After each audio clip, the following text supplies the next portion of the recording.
खाली है हर गिलास कोई भरा नहीं, और शुक्र है मुझे देखकर कोई डरा नहीं। भाई साहब, जनरली इंसान चेहरे और नाम से पहचाने जाते हैं जी। मैं विश्व में पहला ऐसा व्यक्ति हूं जो केवल अपने दांतों से पहचाना जाता है।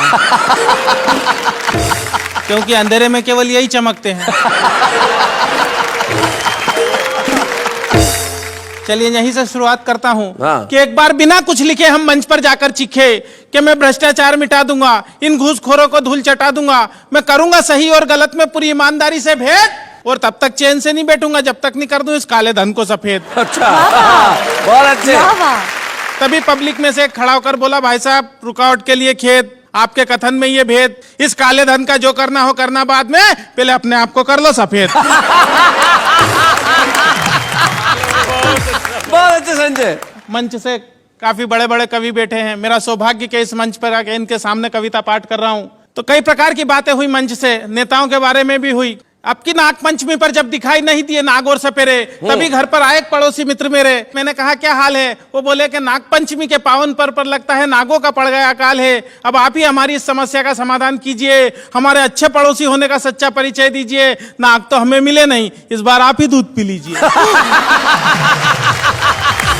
मैंने कहा यही फार्मूला तो मैं सुबह से आजमा था, और जब सफलता नहीं मिली तो हार कर आपके घर आ रहा था। हमारी सारी बात हमारे पड़ोस में रहने वाला हमारा एक नेता मित्र सुन रहा था, जो कई दिनों से चुनाव के सतरंगी सपने बुन रहा था। उसने अपने घर का दरवाजा तत्काल खोला, हम कुछ बोले उससे पहले ही वो बोला कि मुझे बहुत दुख है कि आप दोनों एक दूसरे के पड़ोसी होते हुए भी एक दूसरे के दुख में शामिल नहीं है, और मुझे लगता है कि आप दोनों इस दूध के काबिल नहीं है। अब तक आपकी हर समस्या के समाधान हम ही ने किए हैं, और सब जानते हैं कि हम तो आपकी सेवा के लिए ही जिए हैं। आपकी इस समस्या का समाधान भी हम ही करेंगे, और आप घबराइए मत, आपके नाग देवता का दूध हम पिएंगे। अच्छा। मैं समझ गया नेताजी का दूध के प्रति लगाव। दरअसल आने वाले हैं कुछ दिनों बाद चुनाव। क्या बात है। मैं भी मौका नहीं चुका, और नेताजी इससे आगे कुछ न बोले, इसलिए एक पल भी नहीं रुका, और दूध से भरा हुआ प्याला नेताजी की ओर बढ़ाया। किंतु नेताजी ने जैसे ही दूध पीने के लिए प्याला मुंह से लगाया, दूध अपनी पवित्रता खोने से पीछे हट गया, क्योंकि नेताजी के छूने के पहले ही दूध फट गया। क्या बात है भाई, वाह वाह वाह वाह। नेताजी के छूने के पहले ही दूध फट गया। हमने कहा नेताजी ये तो सब आपकी राजनीतिक शतरंज के चुनावी पासे हैं, और आप दूध के नहीं इस देश की जनता के खून के प्यासे हैं। वाह वाह वाह वाह, बहुत बढ़िया। मंच से ससुराल के बारे में भी बात की गई। मेरे जन्म ने नई नई समस्याओं को जन्म दिया भाई साहब। तो मेरे जन्म के तुरंत बाद एक चिंता मेरे बापू को सता रही थी, क्योंकि मेरे भविष्य से ज्यादा उन्हें मेरी शादी की फिक्र खा रही थी। मेरे जन्म के तत्काल बाद मेरे पिता भगवान से बोले कि हे भगवान, तूने एक ऐसा खेल खेला और एक बेटा दिया तो वो भी काला था पहले।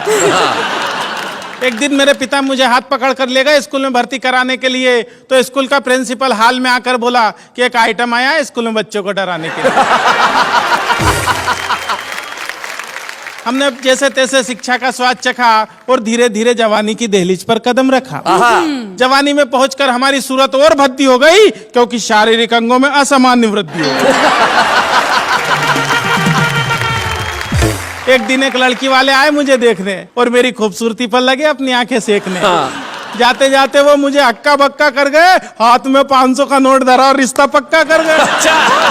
मैं गया तोरण के पास, तो आरती की थाली लिए खड़ी हुई